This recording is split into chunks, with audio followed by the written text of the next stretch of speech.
न्यायाधीश गोविंद सेवा सदन संस्था के द्वारा दिल्ली रोहिणी सेक्टर 17 में जन्माष्टमी का भव्य आयोजन किया जा रहा है। संस्था के अध्यक्षा सीमा सिंह ने बताया कि उनके द्वारा श्री कृष्ण जन्माष्टमी का एक भव्य आयोजन किया जा रहा है, जिसमें श्री भगवान की भव्य झांकियां, कृष्ण भगवान की जो है वो भव्य झांकियों का प्रदर्शन किया जाएगा। संस्था की अध्यक्षा सीमा ने बताया कि लगभग 1 किलोमीटर लंबा भव्य जुलूस का आयोजन किया गया है और जिस जुलूस में भगवान श्री कृष्ण की झांकियां होंगी वह बाहर से आए कलाकार भगवान कृष्ण के भजन गाकर माहौल कृष्णमय बना देंगे।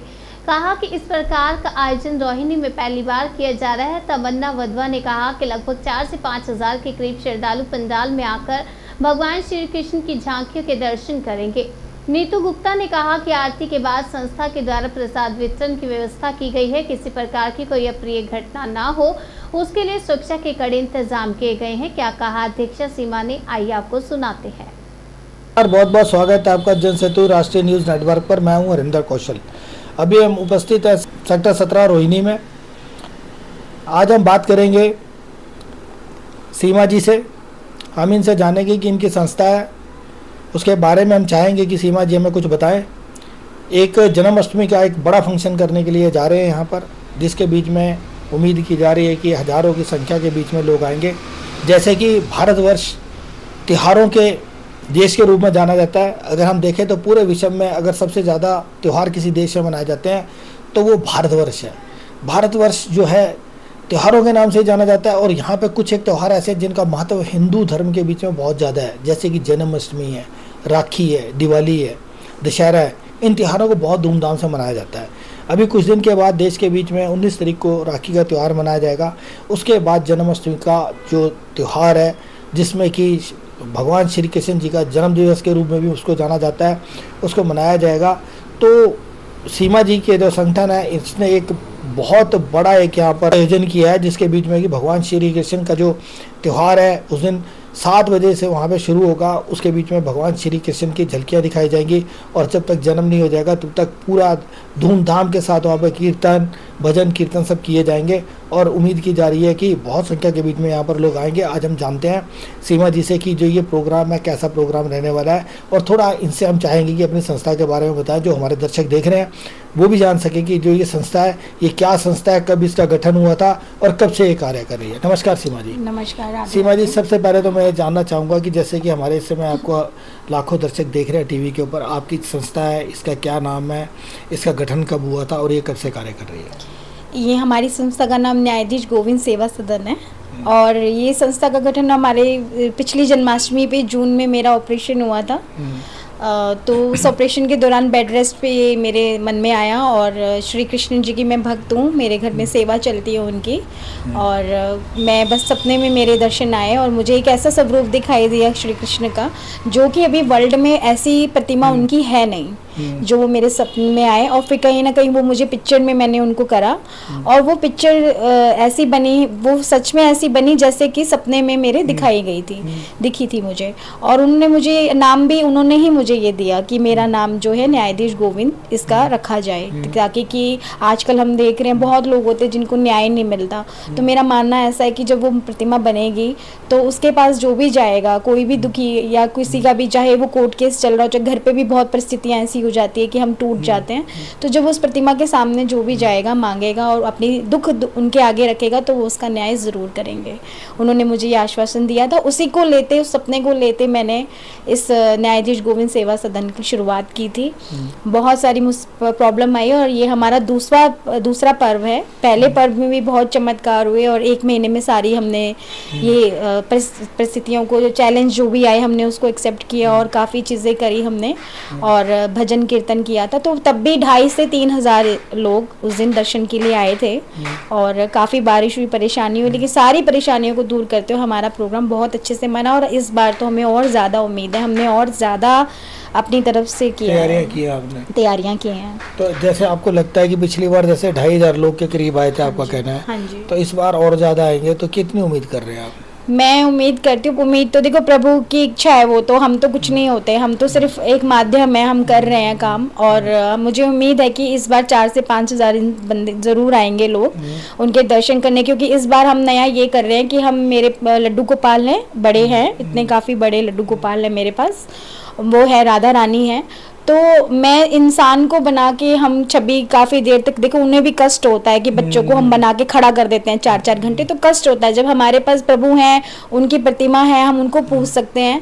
तो मेरा क्या मानना है कि हम उस दिन उनका बर्थडे है तो क्यों ना उन्हीं को अपने साथ मिलाएं और उन्हीं के दर्शन करें। तो हमने एक भव्य रथ यात्रा निकालने का सोचा है अब की बार, जो कि मेरे घर से होते हुए स्थल पे पहुंचेगी और भव्य यात्रा होगी, झांकियाँ होंगी श्री कृष्ण की, राधा रानी जी की, जो डांस होगा, उसके अलावा बच्चों का परफॉर्मेंस होगा और उसके अलावा 4-5 भजन गायक कलाकार आएंगे, वो अपने भजन से उस संध्या को जो भी आपने कहा सीमा जी की रथ यात्रा होगी, तो ये रथ यात्रा कब शुरू होगी, कितना इसका समय रहेगा, कितने बजे शुरू होगी, कितने बजे खत्म होगी? ये रथ यात्रा 1 घंटे के करीब रखेंगे हम, 1 घंटे में इसको समाप्ति कर दें और स्थल पे पहुंच जाएं। ये मेरे घर से शुरू होकर स्थल यात्रा पे धीरे धीरे अपने स्थान की तरफ पहुंचेगी और भव्य यात्रा, उस रथ यात्रा में लड्डू गोपाल के दर्शन होंगे, उसमें श्रीमती राधा रानी भी होंगी, जो कि बहुत ही मेरे को नहीं लगता, मैंने देखा नहीं है आज तक इस तरह की रथ यात्रा। और आप की 2 बड़े लड्डू गोपाल बैठे हैं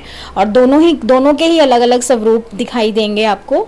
और राधा रानी तो इतनी सुंदर है कि उस दिन शायद आपको लगेगा कि स्वयं राधा रानी बैठी हैं। तो वो भव्य यात्रा को हमें ये कि नाचते गाते धूम से ढोल ताशों के साथ हम उस स्थान पे पहुंचेंगे। सीमा जी, जो आपकी संस्था है न्यायाधीश गोविंद संस्था जो है, ये जैसे कि अभी आप जन्माष्टमी का प्रोग्राम कर रहे हैं, जैसे कि आपने कहा कि आपके सपने के बीच में भगवान श्री कृष्ण आए थे, ठीक है, उनकी एक प्रतिमा आई थी जो कि अभी तक आपके मन में बस रही है। जब भी आप मतलब कि अगर देखेंगे तो आपके अगर मन में झांकेंगे तो कल्पना करेंगे तो वही चित्र आपको दिखेगा जो आपने सपने में देखा है। तो भविष्य के बीच में कोई ऐसा आप मंदिर भी बनाना चाहती हैं जिसके बीच में कि इस पर जो प्रतिमा आपने सपने में देखी है वैसी प्रतिमा का वहाँ पे स्थापना की जाए? हाँ जी, बिल्कुल मैं चाहती हूँ, क्योंकि ये सपना तो मेरा तो ये था कि मैं इतना बड़ा सपना देखने का मेरी तो अभी हैसियत नहीं है कि मैं एक मंदिर खुद के बलबूते पे बना सकूं।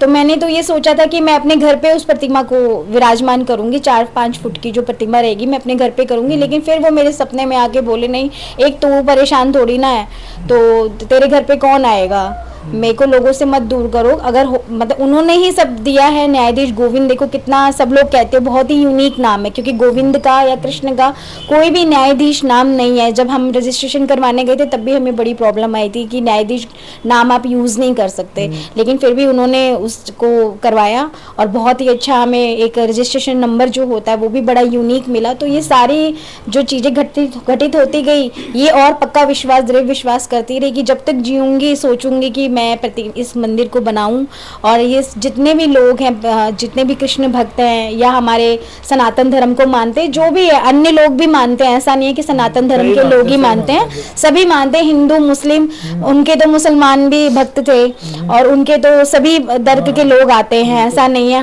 हमारा हिंदुस्तान है, हिंदुस्तान में हम भी मस्जिद जा सकते हैं, वो भी हमारे मंदिर आ सकते हैं। तो मैं चाहती हूँ हमारे देशवासियों के लिए, सबके लिए वो प्रतिमा बने। सीमा जी, जैसे आपने देखा, अगर हम पीछे इतिहास में जाएं, हाँ जी, तो कहीं पर भी चले जाइए, चाहे मथुरा चले जाइए, काशी चले जाइए, बनारस चले जाइए, आप दिल्ली में देख लीजिए, जहाँ पर मंदिर है, पुराने जो मंदिर हैं बहुत पुराने, वहाँ पे मस्जिद भी है। हाँ जी। तो जो हमारे राजा महाराजा थे, उनकी प्रजा हिंदू भी होती थी, मुस्लिम भी होती थी। अगर हम बात करें तो उस समय भी अगर औरंगजेब को कह लें, या हम अगर शिवाजी जी की बात करते हैं तो शिवाजी जी के सेनापति हिंदू थे, अकबर के सेनापति हिंदू थे, और जो शिवाजी जी थे उनके सेनापति मुस्लिम थे। तो ऐसा चला आ रहा है कि राजाओं ने कभी भी युद्ध धर्म को लेके नहीं किया, राजाओं ने युद्ध राजा के विरुद्ध किया, प्रजा के विरुद्ध नहीं किया। तो ऐसे जैसे अभी आपने कहा कि इनके सारे लोग रहते हैं, सारे के जो मतलब चाहे हिंदू हो चाहे मुस्लिम हो, सब एक मिलकर रहते हैं। तो जैसे कि ये आपकी जो संस्था है, इसके बीच में जैसे जो किसी भी प्रकार का जो लोग आते हैं, जैसे भी आपने कहा, तो आप उसका वेलकम करते हैं। हाँ जी। तो आगे भी फ्यूचर में भी ऐसे रहेगा? बिल्कुल बिल्कुल। देखिए, मेरे घर में मेड है, वो उस हिंदू है, पर उसने मोमडन से शादी की हुई है, लेकिन अब तो मोमडन है। तो वो मेरे घर में मेड है, उसको ज़रूरत थी, उस गर्मी में बच्चे परेशान थे, बहुत परेशान थे, तो उसको ज़रूरत थी कि पंखा कूलर नहीं है, दीदी मैं बहुत परेशान हूँ। हालांकि मेरे घर में वो 1 महीना भी नहीं हुआ था उसे लगे, फिर भी मैंने तो नहीं देखा कि वो हिंदू है या मुस्लिम है, उसको ज़रूरत थी तो मैंने उसे कूलर दिलवाया, संस्था की तरफ से दिलाया गया उसे। और भी बच्चे आते हैं, मेरे खुद ऑफिस बॉय, मेरे खुद का काम है उसमें ऑफिस बॉय मोमडन है, मेरे लिए तट पे खड़ा, मैं जाती हूँ मुझे राधे राधे बोलता है। और मेरे काफ़ी मोमडन जो हमारे जो काम करते हैं हमारे साथ, वो सभी हमारे कलीग्स आएंगे, इस फंक्शन को अटेंड करेंगे और सबसे ज़्यादा नाचेंगे। तो मैं तो ये नहीं मैं तो इतना हिंदू मुस्लिम ऐसा है नहीं कि मैं इतना ज़्यादा मानती हूँ। हाँ ये है कि अपने धर्म से सबको प्यार होता है और सबको करना भी चाहिए, और हम किसी को हमें रोकना नहीं चाहिए किसी को भी। और कोई हमारे धर्म में आता है और सम्मान करता है तो हमें भी उसका सम्मान करना चाहिए, और हमें भी दूसरे धर्म का भी सम्मान करना चाहिए। तो हमारे तो जो ये जो संस्था है, ये मुसलमान हो, हिंदू हो, क्रिश्चियन हो, किसी भी जात का हो, किसी को भी ज़रूरत हमारी पड़ेगी, दवाई लेने से लेके राशन तक, जो हमारी सामर्थ्य होगी। मैं ये नहीं कहूँगी कि मैं अपनी सामर्थ्य से ज़्यादा कुछ कर सकती हूँ, जो हमारी संस्था की सामर्थ्य होगी हम हर किसी की मदद करेंगे, और हर किसी के दरवाजे हमारी संस्था के लिए खुले हुए हैं। मन्ना वाधवा जी, जैसे कि आप संस्था के साथ जुड़ी हैं, ठीक है, न्यायाधीश गोविंद संस्थान के साथ जी। जैसे कि अभी हम सीमा जी से बातचीत कर रहे थे कि यहाँ पर एक बहुत ही भव्य श्री कृष्ण जन्माष्टमी के ऊपर एक उत्सव होने वाला है, आपकी संस्था कर रही है। जैसे कि अभी हमें सीमा जी ने बताया कि हमारी जो संस्था है ये किसी प्रकार का भेदभाव नहीं करती और भेदभाव करना भी नहीं चाहिए। जैसे अगर हम कावड़ यात्रा की बात करें, अभी सावन महीना था, कावड़ यात्रा हुई, शिव जी का महापर्व हुआ, उसके बीच में जो कावड़िए थे वो 250-250 किलोमीटर दूर से जल लेके आए, जल लाकर चढ़ाया। लेकिन आपको मैं एक बात बताऊं कि जो कावड़िए कावड़ लेके आते हैं उसके बीच में अधिकतर जो चीज़ सामान है जो बनता है वो मुस्लिम लोग बनाते हैं जी। उनकी भी पूरी आस्था होती है उसके बीच में, वो भी पूरा साल इंतज़ार करते हैं कि कावड़ यात्रा आएगी तो उनको भी सेवा करने का मौका मिलेगा। सेवा के साथ साथ उनको व्यापार भी मिलता है, व्यापार करने का अवसर भी उनको मिलता है, जिससे व्यापार ही बढ़ता है। तो जैसे कि अभी एक हमारे यूपी के मुख्यमंत्री के द्वारा एक फरमान जारी कर दिया गया था कि हर एक दुकान के बाहर लिखना पड़ेगा कौन हिंदू है कौन मुस्लिम है, चाहे वो ढाबा चला रहा है या खाने पीने का रेस्टोरेंट चला रहा है या फल बेच रहा है। तो जो ऐसी परिस्थितियाँ जैसे हमारे देश के बीच में भी की जा रही हैं, जैसे भी जन्माष्टमी का उत्सव आ रहा है, सब बड़े उससे मनाते हैं। अगर हम देखें जो इसके बीच में मूर्तियाँ बनाई जाती हैं, जो लगाई जाती हैं, अगर हम देखें तो अधिकतर कारीगर मुस्लिम होते हैं। तो कहाँ तक ये उचित है कि जैसे कि कावड़ यात्रा में कहा गया था कि जो मुस्लिम है वो अपने बाहर नाम लिख के लगाएं, अपने आइडेंटिटी बताएं, ये कहाँ तक उचित है? आपको लगता है कि ये उचित है? सर अगर सिर्फ मुस्लिम का नाम लिया जाए तो उचित नहीं है, लेकिन उन्होंने तो ये कहा था कि सभी लगाएं, सिर्फ मुस्लिम्स का नाम नहीं लिया था, तो सभी लगाएं। नाम लिखने में कोई परेशानी नहीं। हाँ, किसी विशेष वर्ग को अगर हम टारगेट करें या किसी विशेष वर्ग के बारे में बात करें तो ये गलत है, पर ये सबके लिए समान होना चाहिए। हिंदू भी लगाएं, मुस्लिम भी लगाएं, सिख भी लगाएं, सभी लगाएं इसमें नाम लिखवा। लेकिन उससे एक जो आपने देखा नहीं ना कि उसका जो परिणाम निकला वो बड़ा भयंकर था। अब जैसे मुस्लिम ढाबा है, अगर कोई कावड़ यात्री आ रहा है, अगर जैसे किसी ढाबे में सलीम लिख दिया जाता है तो नेचुरली आप उसके ऊपर खाना खाने के लिए नहीं जाएंगी। लेकिन आपने ये नहीं सोचा कि जो वो मुस्लिम ढाबा है उसके बीच में जो अंदर शेफ है वो हिंदू है, ठीक है ना, हिंदू है, और जो मुस्लिम हिंदू जो ढाबा चला रहा है उसमें शेफ मुस्लिम है। तो इस स्थिति के बीच में क्या हुआ कि बहुत सारे जो ढाबे थे, बहुत सारे जो खाने पीने की रेडियाँ थी वो जो बंद हो गई, उनका कारोबार इफेक्टेड हुआ। तो अगर ये आपकी बात ठीक है, लेकिन इसको अगर करना ही था तो एक कानून बना के करे ना, जिससे किसी को कम्प्लेक्स महसूस ना हो। सर देखिए, मैं तो संस्था से जुड़ी हुई हूँ, ये पॉलिटिकल बातें होती है ना, ये पॉलिटिकल बातें होती है, तो इसमें तो हम क्या ही टिप्पणी करें। तो पॉलिटिकल लेवल पर ये चीजें रहे तो ज्यादा अच्छा है। संस्था में रह के हम किसी भी पॉलिटिकल, देखिए हम किसी धर्म को बुराई नहीं करते। नहीं, आप धर्म की बुराई नहीं करते, हम कह रहे हैं जैसे कि हमारा एक धर्म है, हम जो धर्म में चल रहे हैं, ठीक है, हमारा जो हिंदू धर्म है, हमारा हिंदू धर्म क्या इस बात की इजाजत देता है? धर्म तो किसी चीज की इजाजत, कोई भी धर्म किसी भी धर्म को बुरा कहने की इजाजत नहीं देता, चाहे वो हिंदू धर्म हो चाहे वो कोई और धर्म हो। कोई भी धर्म दूसरे धर्म को गलत कहने की इजाजत नहीं देता। अच्छा, जैसे अभी मैं आपसे तमन्ना जानना चाहूंगा, जैसे कि आपका फंक्शन हो रहा है, इसके बीच में जैसे कि आपकी पूरी एक गवर्निंग बॉडी बनाई होगी आपने, जैसे कि वो पूरे का सारा जो इतना बड़ा फंक्शन आप करने के लिए जा रहे हैं, तो उसके बीच में कौन किस चीज़ को देखेगा और क्या उसके जो रहेंगे? जैसे कि वहाँ पे बहुत सारे आपके यहाँ पे अगर हम देखेंगे तो बहुत सारे बाहर के लोग भी आएंगे, जिनको किस प्रकार से मतलब कि आपके वहाँ सुरक्षा व्यवस्था रहेगी? क्योंकि जैसे इस समय माहौल चल रहा है, अभी स्वतंत्रता दिवस भी है, इसके बाद जैसे कि किसी भी उसके बीच में कोई भी अप्रिय घटना घट सकती है, तो उसके लिए आपके यहाँ क्या इंतजाम है?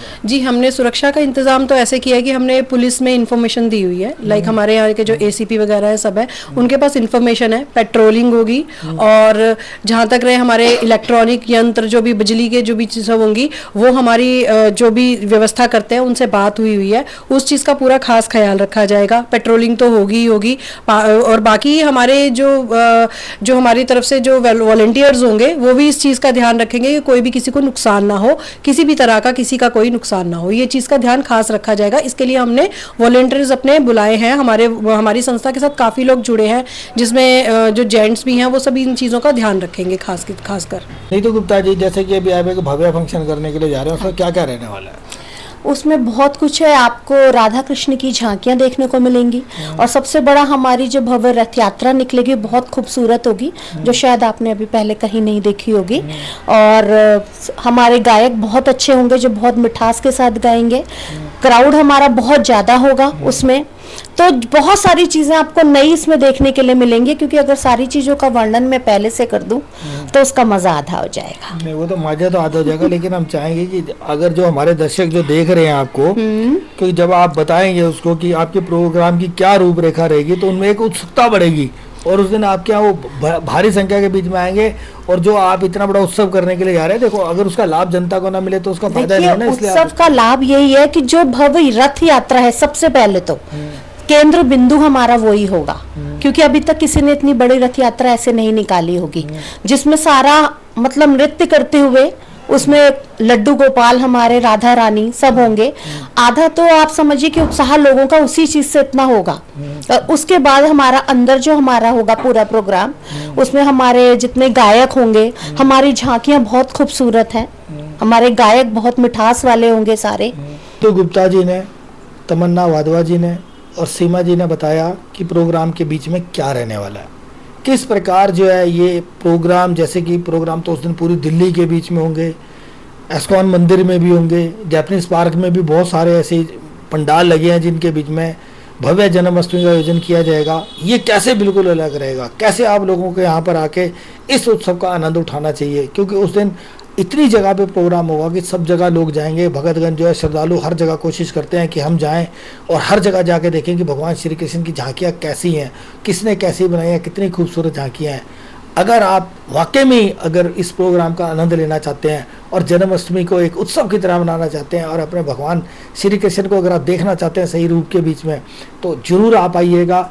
और ये सेक्टर 17 के बीच में जो ये भव्य आयोजन किया जा रहा है न्यायाधीश गोविंद सदन के द्वारा, आप आइएगा और इस प्रोग्राम का जरूर लाभ। जो भी न्यायाधीश गोविंद सेवा सदन से जुड़ना चाहते हैं या आर्थिक रूप से हमारा सहयोग करना चाहते हैं तो 9910692605 पर मुझसे संपर्क कर सकते हैं। लीजिएगा अपने सहयोगी कैमरामैन विमल चौहान के साथ हरिंदर कौशल, जन सेतु, दिल्ली।